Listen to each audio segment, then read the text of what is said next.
নমস্কার, আশা করি সকলে খুব ভালো আছো, সুস্থ আছো। তো আজকে তোমাদের সঙ্গে একটা জিনিস শেয়ার করি। দেখো, এটা আমার অদিতিকে গিফট দিয়েছে অদিতির একটা আঙ্কেল। তো অদিতি এটা খুলে দেখাবে। খোলো এটা, দেখো এর ভেতরে কত কিছু আছে। তো কালার এই ক্রেয়ন্স, আর এটা হলো কালার পেন্সিল, আর একটা ছোট ক্রেয়ন্স, শার্পনার, ইরেজার, গাম, পেন্সিল, ব্রাশ, পেন্ট।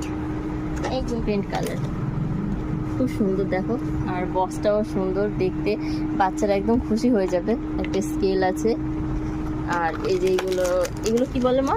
এগুলো হলো কোনো বই আমাদের অর্ধেক পড়া হয়েছে, তাহলে ওতে লাগাই রাখি। ক্লিপ না, তো এটা অনেক কাজে লাগে। কেমন লাগলো অবশ্যই জানিও, ভালো লাগলে একটা লাইক করে দিও, আর সাবস্ক্রাইব করে আমার পাশে থেকো। Thank you.